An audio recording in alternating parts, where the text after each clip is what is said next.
Ciao Raga! Kumusta naga? Ako'y may tatanong sa iyo ha. Di ka matatapos na itong January 2025.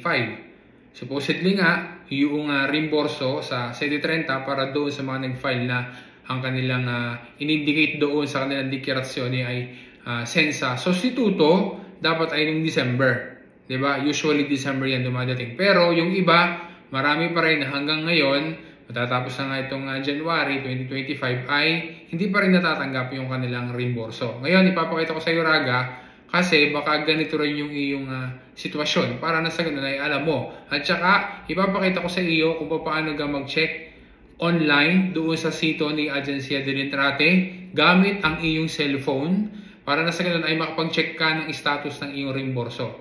Para may idea ka kung yan guys, hinihintay mo na o baka naman may problema. At saka, sasabihin ko na sa iyo kung ano ang iyong dapat na gagawin just in case. So, ready ka na Raga? Pag-usapan natin ang tungkol sa bagay na yan. Doon ko na sigla, partiya mo.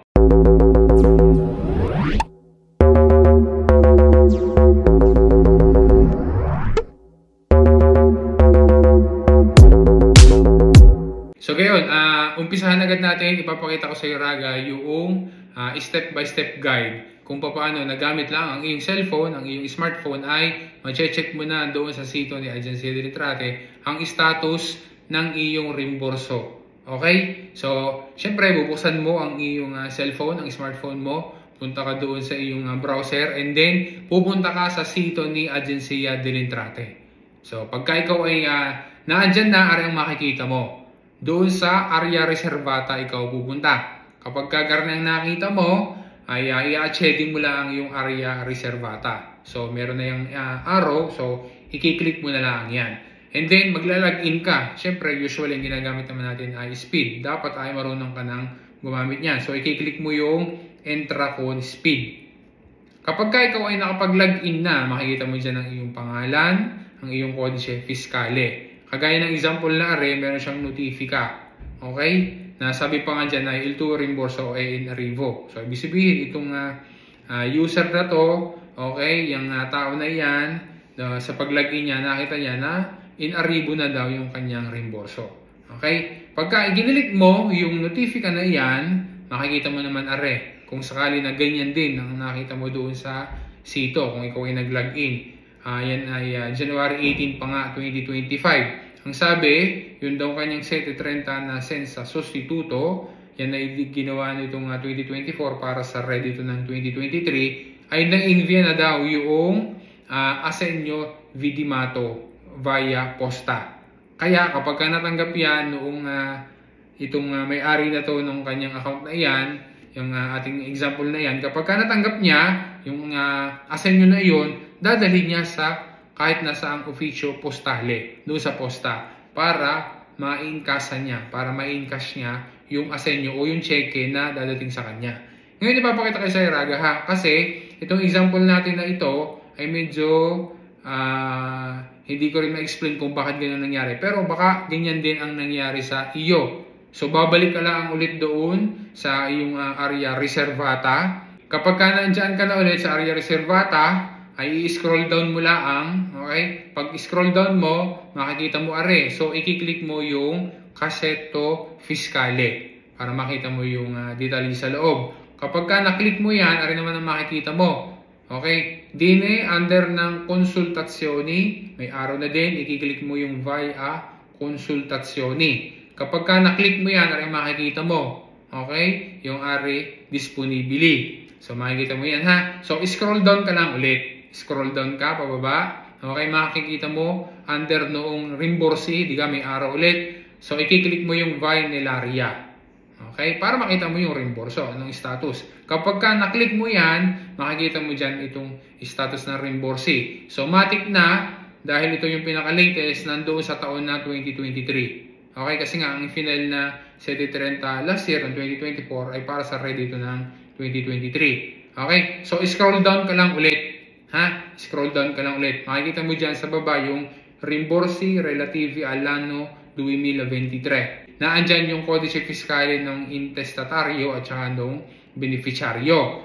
So, ang gagawin mo lang ay mag-i-slide ka na konti, okay, pakanan, para makita mo pa yung ibang detalye. So, yung makikita mo dyan, pagka ini-slide mo pa kanan ay yung importo reimburso. Kung magkano yung i-expect mo na reimburso. So, naandyan yung amount. And then, i-click mo yung search icon, yung katapat ulit noong arrow.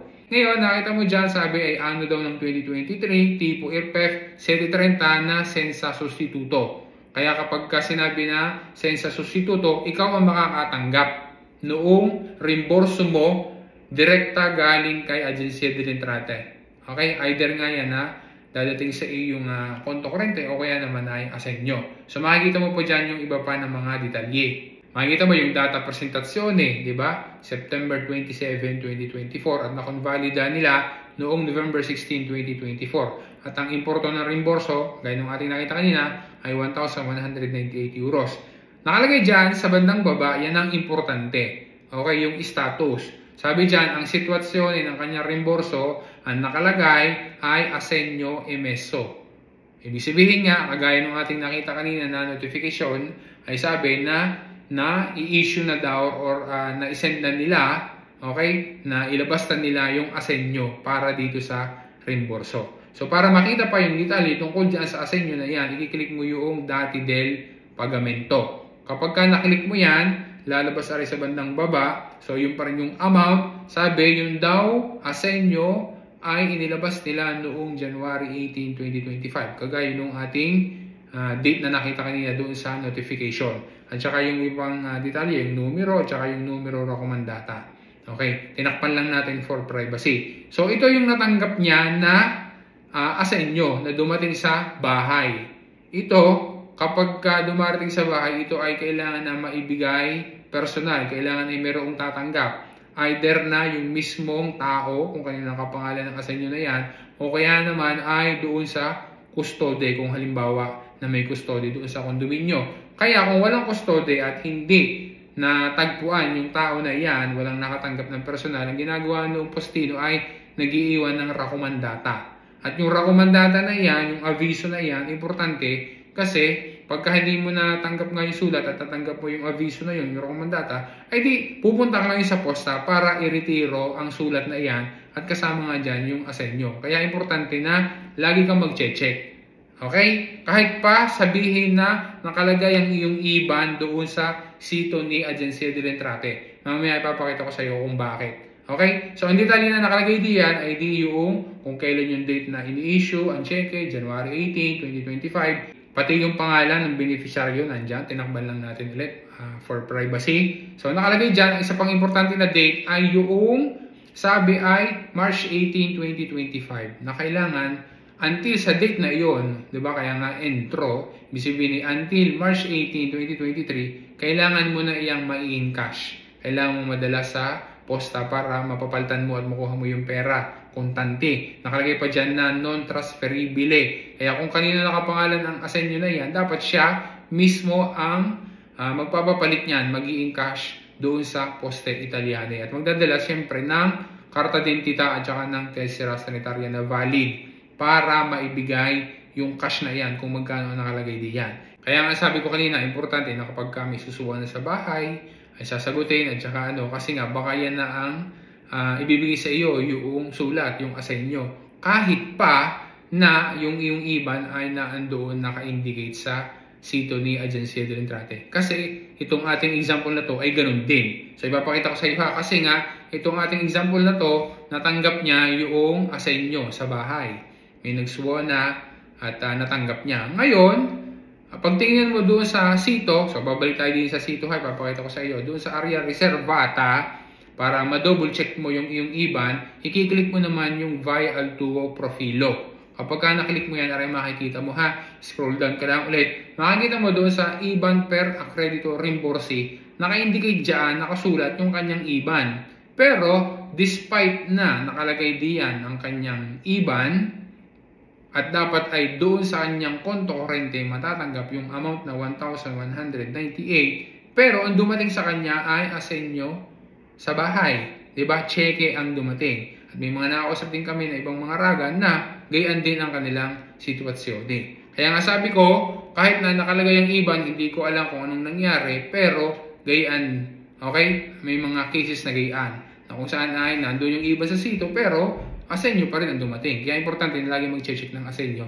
At saka kapag may dumating na rekomendata, ay iretira doon sa posta. Kasi baka yan na yung hinihintay na asenyo. Kasi pagka hindi natanggap, yan ay mamamalagi doon sa posta. At kapag walang kumuha, yan ay ibabalik nila sa Agencia del Entrate. Kaya mas mahirap yan na ayusin at saka habulin para matanggap ang asenyo. Okay? So ngayon, ipapakita ko naman sa iyo, Raga, kung ano-ano yung mga dahilan kung bakit nalilate yung pagamento ng iyong reimburso. Kasi unang-una ay dahil nang baka may mali doon sa mga details na inilagay. Example, IBAN. Although sa case na to ay asenyo nga dumating, pero baka nga kaya hindi mailagay doon sa iyong konto correct, baka mali yung IBAN na nakalagay. So hindi nila alam kung saan papadalhin. So baka nga asenyo ang ibinigay sa iyo. O kaya naman ay yung mismong sistema ng SITO, okay, yung program or yung processing ni Agencia del Entrate ay kinukomplete pa yung mga verification. At saka ang panghuli na isa pang dahilan ay dahil yung reimburso, sabi sa info na nakuha natin, ay hindi pa daw authorized. Kaya hindi pa dumarating yung reimburso. Okay, yan ay para doon sa Sensa Sustituto ha. Kagaya ng ating nabanggit kanina, pinakita ko na sa iyo kung paano i-verify yan doon sa SITO. Ngayon, arin naman yung iba't iba pa ng mga maaari na situation or status na ma-check mo doon kapag ka nag-verify ka.